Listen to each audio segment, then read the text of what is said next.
Hey, thanks for tuning in to the Crush It Trading Recap Show for September 18th, 2024. Crushed it today with $1,269.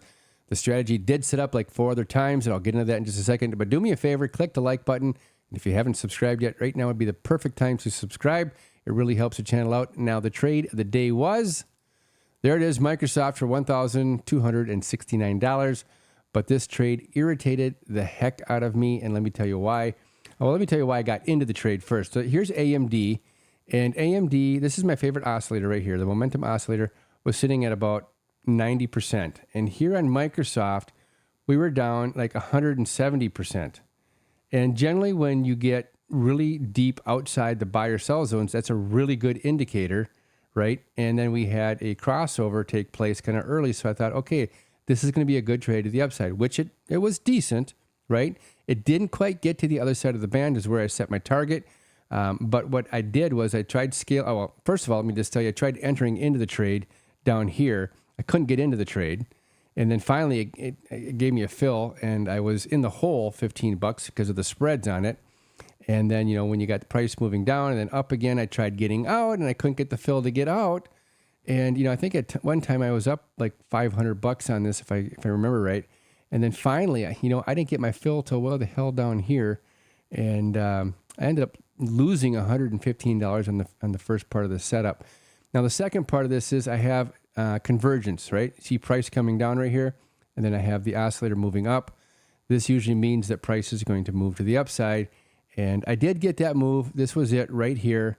So I did take Microsoft one more time. I promise you, I was not revenge trading. It was just a pretty good setup. And my focus had been on Microsoft. So try to regain my focus on another trade or another stock is a little bit more difficult. So I stayed with Microsoft.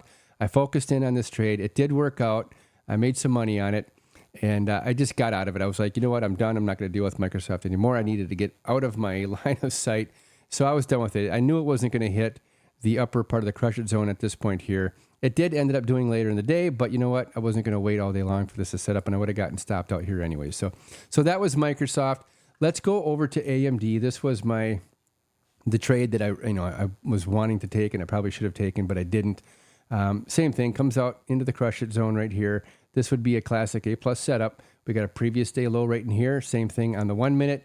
Entered in, start scaling out at maybe the opposite side of the crush it zone, the 0.618, and then the zero line. So that was a really good trade. Easy enough. And you did get kind of another setup right here, although this started to set up, I think it was on the 0.618 level here. Look at how nice that lines up right there. So you could have gotten in at a second time on AMD possibly. That was a good trade for the day. The setup also took place on Amazon right here in the crush it zone. That was a $2 move. We didn't get nothing on Meta, and I didn't get anything else on Microsoft. Tesla didn't really play out until we got into FOMC day. You can see we got the 50% of the crush it zone right here, deep outside the Bollinger Bands.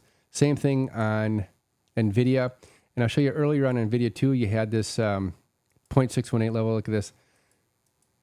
It's a nice level. So AMD and NVIDIA, had this really nice 1.618 level here you could have made a move off of. So a lot of setups today. And I just wanted to say too, like the FOMC, I know a lot of people don't want to trade stocks during it, or they get nervous about the Fed and this and that. And I know you've probably been programmed to think that way, which is fine. But, if you're playing this strategy, the crush it trade strategy, this is a technical setup. So I have learned that if I can turn the news off, I can drown out all the noise, and I don't have to worry about anything. It's just kind of a get up and go strategy. I don't care what's going on. All I have to do is trust my instruments. And look at here on Tesla and on NVIDIA in the crush it zones right here. You know what? It doesn't matter. FOMC, you're deep outside the Bollinger Bands in that crush it zone. You're going to get that reaction. We got a really great reaction. So had we been here later in the day, I definitely probably would have got in on one of these two trades right here to the downside. So that was a really good trade. So I just want to reiterate, don't get stuck on news, and don't get stuck on the catalyst. Don't get stuck on all the extra things that you're hearing. Try to hone in and focus in on just one strategy and be really good at it. And if you can get it in on a strategy that has a really good technical setups like this one here, nothing else matters.